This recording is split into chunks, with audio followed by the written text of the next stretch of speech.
এই দুনিয়ার মধ্যে সবচেয়ে বড় বীর বাহাদুর, এই দুনিয়ার মধ্যে সবচেয়ে বড় শক্তিশালী, সে ওই কাবার গিলাফ ধরে আমার রবের নামে কসম করে শপথ করে বললেন, ও কাবার মালিক, আমি যতক্ষণ পর্যন্ত না মুহাম্মদ ইবনে আব্দুল্লাহর গলাকে না কাটবো ততক্ষণ পর্যন্ত আমি এক ফোঁটা পানি খাবো না। বলেন নাউজুবিল্লাহ।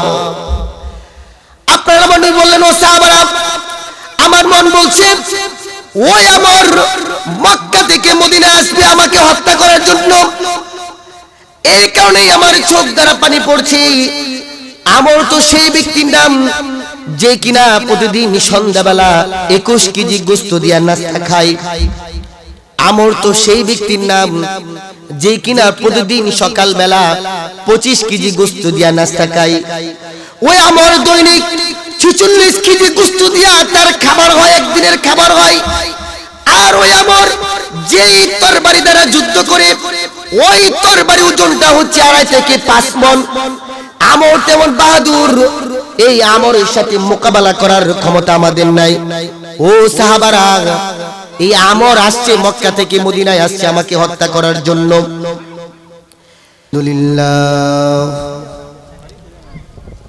আলহামদুলিল্লাহ নাহমাদুহু ওয়া নাস্তাঈনুহু ওয়া নাস্তাগফিরুহু ওয়া নাউযু বিল্লাহি মিন শুরুরি আনফুসিনা ওয়া মিন সাইয়্যাতি আ'মালিনা।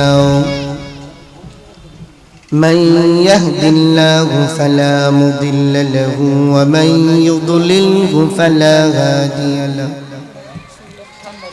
ونشهد أن لا إله إلا الله وحده لا شريك له ونشهد أن سيدنا وسندنا وحبيبنا ومولانا محمدا عبده ورسوله أرسله بالحق بشيرا ونذيرا. أما بعد فقد قال الله تعالى في كلامه المجيد وفرقانه العظيم. أعوذ بالله من الشيطان الرجيم. بسم الله الرحمن الرحيم. إنا أعطيناك الكوثر فصل لربك وانحر إن شانئك هو الأبتر. وقال تعالى في شان حبيبه إن الله وملائكته يصلون على النبي يا أيها الذين آمنوا صلوا عليه وسلموا تسليما. بلغ العلا بكماله كشف الدجى بجماله حسنت جميع خصاله صلوا عليه وآله. আলহামদুলিল্লাহ। সমস্ত প্রশংসা ওই রব্বুল আলামিনের, যিনি আমাদেরকে এই ফিতনা জামানার মধ্য থেকে আমাদেরকে যাচাই করে বাছাই করে এই জান্নাতি বাগানের মধ্যে আসার তৌফিক দান করেছেন। এই জন্য আমরা সকলে প্রথমেই ওই রবের শুকরিয়া আদায় করি, যিনি যদি আমাদেরকে তৌফিক না দিত আমরা আসতে পারতাম না। আমি আপনাদেরকে প্রথমে কয়েকটা প্রশ্ন করি। আমরা যে এখানে এসেছি, এখানে আসার তৌফিক আমাদেরকে কে দিয়েছে ভাই? আল্লাহ। যদি আল্লাহ যদি আমাদেরকে এখানে আসার এবং বসার তৌফিক দিয়ে থাকে, তাহলে প্রশংসা করতে হবে কার? আল্লাহর। প্রশংসাও করতে হবে আল্লাহর। আপনি আমি যদি প্রশংসা নাও করি, তাহলে কি আল্লাহর কোনো লস হবে? লস হবে কার? আমাদের। আল্লাহ তাআলা বলেছেন, ওয়া ইম মিন শাইইন ইল্লা ইউসাব্বিহু বিহামদিহি ওয়ালাকিন লা তাফকাহুনা তাসবিহাহুম। এই দুনিয়ার মধ্যে এমন কোন মাখলুক নাই যে মাখলুকগুলি আল্লাহর প্রশংসা করে না। এই যে আসমানের মধ্যে আমরা পাখিগুলি উঠতে দেখি, ডানা মেলে উঠতে দেখি, ওই পাখিগুলি কিচিরমিচির যে শব্দগুলি হয়, এই শব্দগুলি ভাই কিচিরমিচির করা শব্দ নয়, এই শব্দগুলি হচ্ছে ওই পাখিগুলি আল্লাহর তাসবিহ পড়ে। সুতরাং আপনি আমি যদি আল্লাহর প্রশংসা নাও করি, আল্লাহর প্রশংসা করার মতো মাখলুক আছে। এই কারণেই আল্লাহ যেহেতু আল্লাহর প্রশংসা যেহেতু করতেই হবে, আমরা প্রথমেই আল্লাহ রাব্বুল আলামিনের প্রশংসা করি, সকলেই বলি আলহামদুলিল্লাহ। আমি আপনাদের সামনে গোটা কোরআন শরীফ থেকে 114 খানা সূরার মধ্যে থেকে একটি সূরা আমি তেলাওয়াত করেছি। ছোট্ট একটি সূরা। আমার পূর্বে হযরত আরেকটা ছোট্ট সূরার বর্ণনা করে গিয়েছেন, সূরাতুল ইখলাস। আমি ওনার প্রেক্ষিতে আরেকটা ছোট্ট সূরা তেলাওয়াত করেছি। কারণ কেন তেলাওয়াত করেছি? কারণ আল্লাহ তাআলা গোটা কোরআন শরীফের মধ্যে যে 114 খানা সূরা নাজিল করেছেন, এই 114 খানার মধ্যে 112 খানায় আল্লাহ তাআলা বিভিন্ন রকমের আলোচনা করেছেন, আর 2 খানার মধ্যে আলোচনা করেছেন। প্রথমে যে বিষয় নিয়ে আলোচনা করেছেন, শেষেও সেই বিষয় নিয়ে আলোচনা শেষ করেছেন। একটা হচ্ছে সূরাতুল ইখলাস, যেটা হযরত আলোচনা করে গিয়েছেন। এই সূরার মধ্যে আল্লাহ আলোচনা করেছেন আল্লাহর শান সম্পর্কে, আল্লাহর গুণ সম্পর্কে। আর আমি যেটা তেলাওয়াত করেছি, এই সূরার মধ্যে আল্লাহ তাআলা আপনার আমার নবী, আখিরি জামানার নবী জনাবে মুহাম্মদুর রাসূলুল্লাহ সাল্লাল্লাহু আলাইহি সাল্লামের শান সম্পর্কে আলোচনা করেছেন। বলেন সুবহানাল্লাহ। এবার আসুন সরাসরি সূরার ভিতরে চলে যাই, সময় খুবই অল্প। এই সূরার দ্বারা আল্লাহ পাক রব্বুল আলামিন আমাদেরকে কি জানাচ্ছেন, কি বোঝাচ্ছেন, কি মেসেজগুলো দিচ্ছেন? আগে আমাদের জানার দরকার এই সূরাটা কেন নাজিল করেছেন। আপনার আমার নবীর একাধিক সন্তান ছিল। আপনার আমার নবীর ছেলে সন্তানও ছিল, মেয়ে সন্তানও ছিল, কিন্তু মেয়ে সন্তানগুলি লম্বা হায়াত পেয়েছেন, আর ছেলে সন্তানগুলি অল্প বয়সে দুনিয়া থেকে বিদায় নিয়েছেন। এই ছেলে সন্তানগুলি অল্প বয়সে দুনিয়া থেকে বিদায় নেওয়ার কারণে মক্কার কাফির মুশরিকরা আপনার আমার নবীকে বিভিন্ন ধরনের গালিগালাজ করত। এই বিভিন্ন ধরনের গালিগালাজের মধ্যে থেকে একটা গালি হচ্ছে আপনার আমার নবীকে আফতার বলে গালি দিত, লেজ কাটা বলে গালি দিত, আটকুরা বলে গালি দিত। এখন আপনাদের কাছে আমার প্রশ্ন হলো, আটকুরা কাদেরকে বলে? যাদের একেবারে সন্তানই নাই, তারা হচ্ছে আটকুরা। কিন্তু আপনার আমার নবীর তো ছেলেও ছিল, মেয়েও ছিল। মেয়েগুলি লম্বা হায়াত পেয়েছে, আর ছেলেগুলি অল্প বয়সেই আল্লাহ তাআলা নিয়ে গিয়েছেন। তাহলে তো আপনার আমার নবী আটকুরা নয়। তাহলে কাফেররা আমার আপনার নবীকে আটকুরা কেন বলতো? তার একটাই কারণ, একটাই উদ্দেশ্য, আপনার আমার নবীকে আঘাত দেওয়ার জন্য। এই মক্কার কাফির মুশরিকরা যখন আপনার আমার নবীকে বিভিন্ন ধরনের কটূক্তি করার মধ্যে একটা কটূক্তি হচ্ছে আপনার আমার নবীকে আফতার বলে গালি দেয়, আটকুরা বলে গালি দেয়।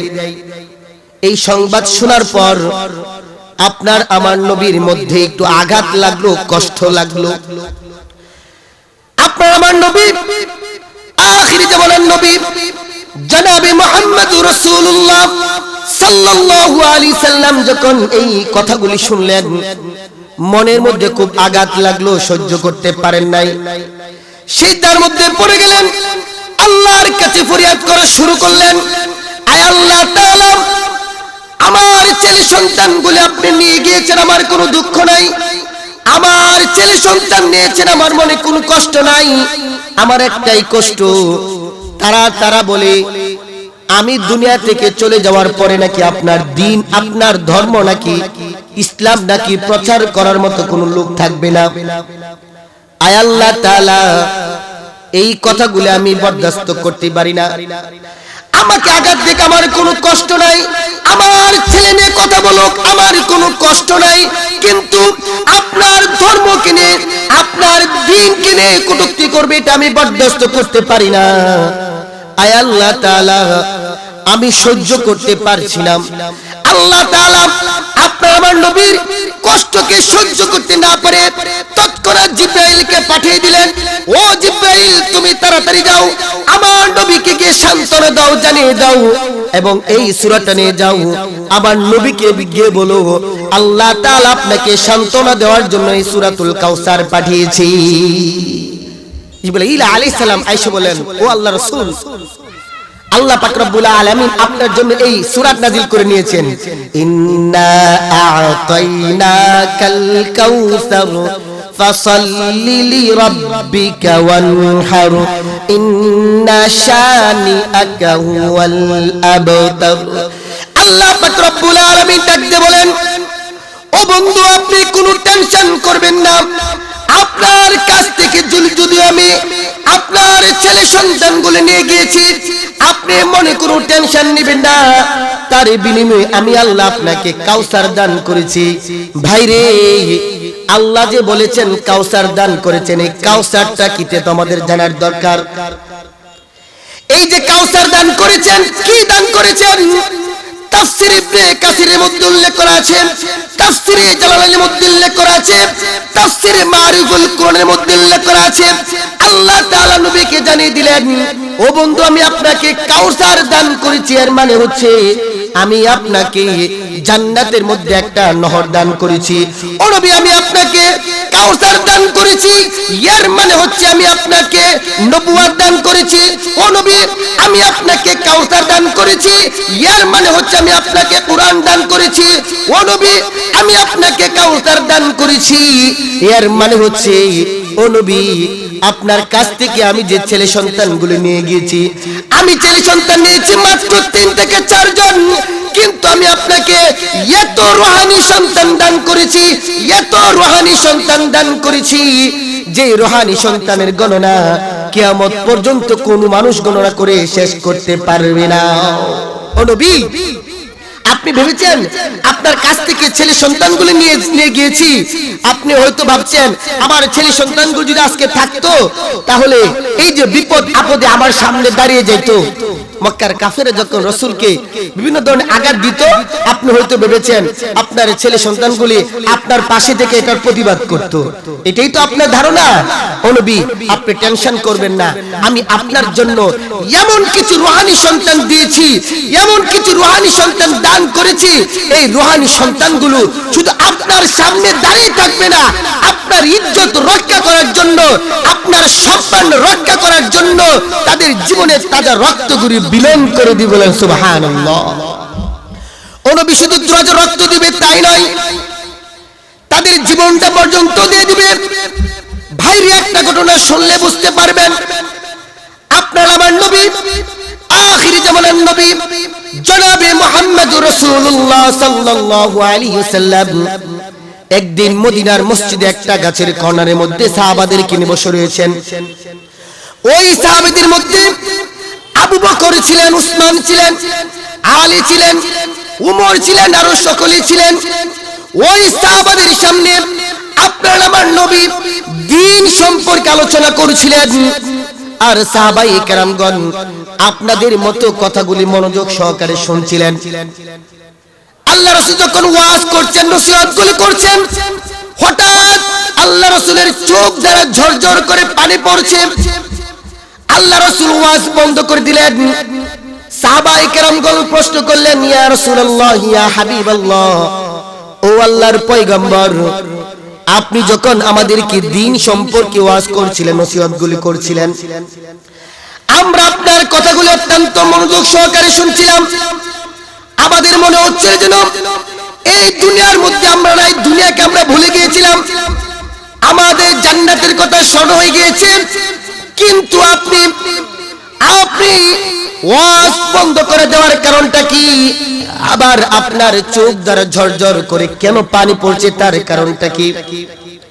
এই কথা বলার পরে আপনার আমার নবী জনাবে মুহাম্মদ রাসূলুল্লাহ সাল্লাল্লাহু আলাইহি ওয়াসাল্লাম ডাক দিয়ে বলেন, ও সাহাবারা, তাহলে শোনো, আমি যখন তোমাদেরকে ওয়াজ করছিলাম, হঠাৎ আমি যখন চোখ বন্ধ করলাম, দেখলাম কাবার গিলাফ ধরে এই দুনিয়ার মধ্যে সবচেয়ে বড় ইসলাম বিদ্বেষী, এই দুনিয়ার মধ্যে সবচেয়ে বড় বীর বাহাদুর, এই দুনিয়ার মধ্যে সবচেয়ে বড় শক্তিশালী, সে ওই কাবার গিলাফ ধরে আমার রবের নামে কসম করে শপথ করে বললেন, ও কাবার মালিক, আমি যতক্ষণ পর্যন্ত না মুহাম্মদ ইবনে আব্দুল্লাহর গলাকে না কাটবো, ততক্ষণ পর্যন্ত আমি এক ফোঁটা পানি খাবো না। বলেন নাউজুবিল্লাহ। আপনারা মনে বললেন, ও সাহাবারা, আমার মন বলছে ওই আমার মক্কা থেকে মদিনা আসবে আমাকে হত্যা করার জন্য, এই কারণেই আমার চোখ দ্বারা পানি পড়ছে।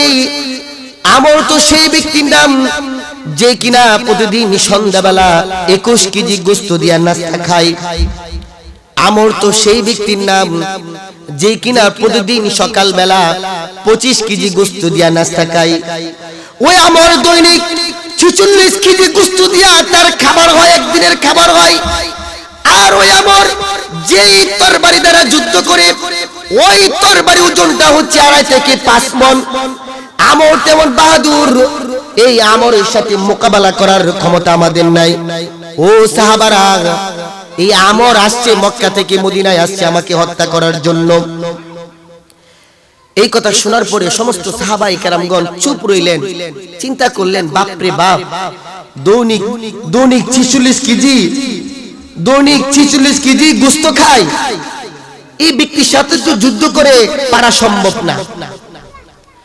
কেউ কোনো জবাব দিচ্ছেন না, সকলেই চুপ করে বসে রইলেন। এমন সময় হযরত উসমান দাঁড়িয়ে গেলেন। উসমান দাঁড়িয়ে বললেন, ইয়া রাসূলুল্লাহ, ইয়া হাবিবাল্লাহ, আমরা জানি তার সাথে, ওই আমরের সাথে যুদ্ধ করে মোকাবেলা করে আমরা পারবো না। আল্লাহ রাসূল বলেন, ও উসমান, তাহলে তুমি পরামর্শ দাও কি করতে হবে, এখন আমরা কি করব, তুমি পরামর্শ দাও। এই কথা যখন বললেন, উসমান বললেন, ইয়া রাসূলুল্লাহ, ইয়া হাবিবাল্লাহ, আমার পরামর্শ হচ্ছে, আমার খেয়াল হচ্ছে, ওই আমরের সাথে যুদ্ধ করে যদি আমরা না পারি, কিন্তু আমরা তো এই মুহূর্তে আপনাকে নিয়ে আল্লাহর কাছে বদদুয়া করতে পারি, আল্লাহ যেন ওই আমরের হাতকে প্যারালাইসিস করে দেয়, আল্লাহ যেন ওই আমরের হাত জবানকে নষ্ট করে দেয়, আল্লাহ যেন ওই আমরের পাকে ভেঙে দেয়। এই কথা বলার পরে আল্লাহ রাসূল বললেন, ও সাহাবারা, তাহলে আমরা তাই করি, তাহলে আমরা তাই করি। আল্লাহ রাসূল হাত তুললেন, এরকম ভাবে হাত তুললেন। আল্লাহ রাসূল হাত তুলে বলে, আল্লাহ তাআলা, তুমি আমরের হাতকে এখন আমরের হাতকে ভেঙে দাও, প্যারালাইসিস করে দাও, এতটুকু বলে নাই, শুধু খালি বলেছে, আল্লাহ আপনি আমরের হাত।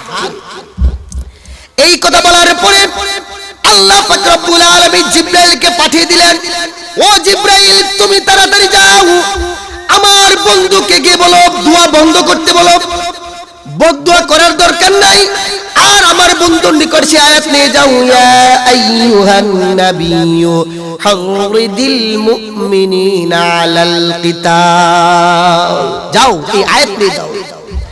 জিবরাইল আয়াতে আসলে এসে বললেন, ইয়া রাসূলুল্লাহ, ইয়া হাবিবাল্লাহ, দোয়া বন্ধ করেন, আল্লাহ দোয়া করতে নিষেধ করে দিয়েছেন।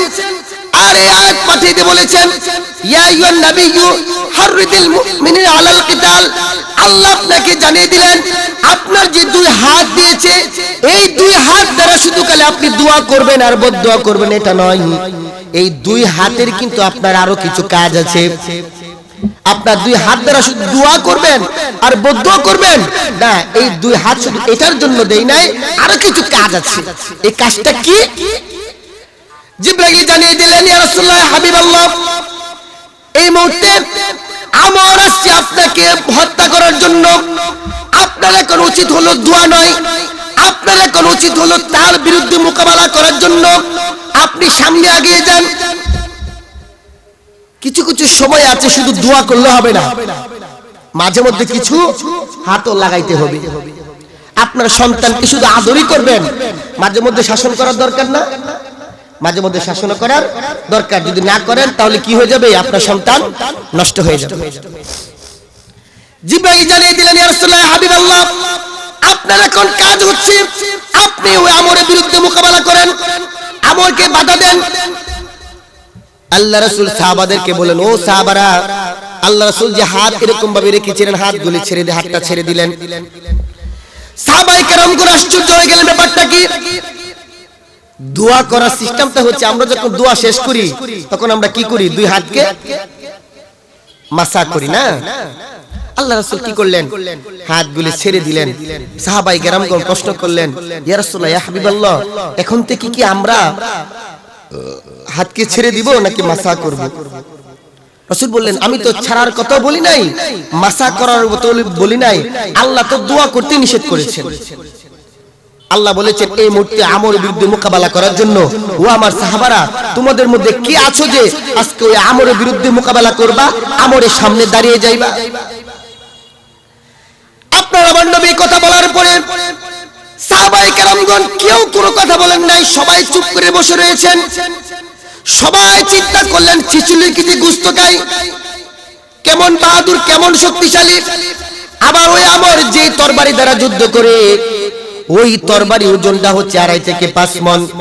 কেউ যখন দাঁড়াই না, আপনার আমার নবী আবার ডাক দিয়ে বললেন, ও সাহাবারা, তোমাদের মধ্যে কে আছো, তোমাদের মধ্যে কে আছো যে আজকে ওই আমরের বিরুদ্ধে মোকাবেলা করবা? কেউ যখন দাঁড়াই না, হঠাৎ পিছন থেকে ছোট্ট একটা বালক, যার বয়স মাত্র 11 বছর, ওই বালক দাঁড়িয়ে বললেন, ইয়া রাসূলুল্লাহ, ইয়া হাবিবাল্লাহ, আপনি আমাকে অনুমতি দিন, আমি রাজি আছি ওই আমরের বিরুদ্ধে মোকাবেলা করার জন্য, আপনি আমাকে পাঠিয়ে দেন। রাসূল চেয়ে দেখেন, সে তো আর কেউ নাই, রাসূলের আপন চাচাতো ভাই হযরতে আলী দিবে। আর 1 লক্ষ বাড়ি আপনার জীবন রক্ষা করার জন্য আমার জীবনকে বিলীন করে দিব, আমি তো সেরকম আশিক রাসূল হতে চাই। আল্লাহ রাসূল বললেন, ও আলী, তুমি যে যুদ্ধ করবা তোমার কাছে কি আছে?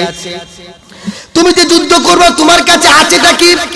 ওই আমরের হাতে যে তরবারি আছে, ওই তরবারি তো 2.5 থেকে 5 মণ ওজন, তোমার কাছে কি আছে? আলী বললেন, ইয়া রাসূলুল্লাহ, ইয়া হাবিবাল্লাহ, আমার কাছে তো যুদ্ধ করার মতো কোনো অস্ত্র নাই।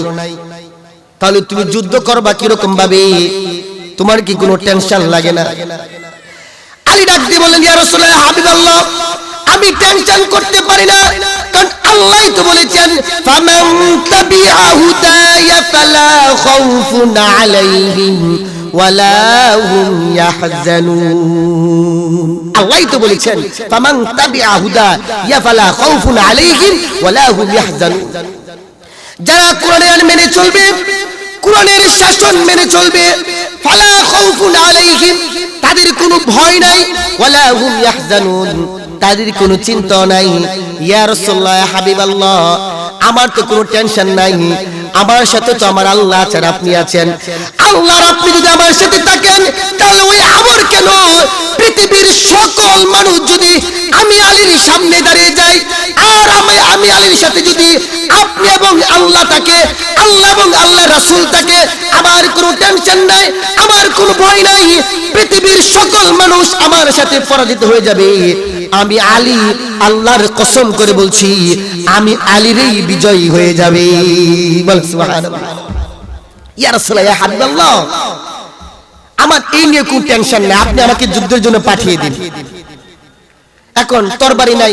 আল্লাহ রাসূল উসমানকে ডাক দিয়ে বললেন, ও উসমান, তোমার হাতে কি কোনো, তোমার কাছে কি কোনো তরবারি আছে?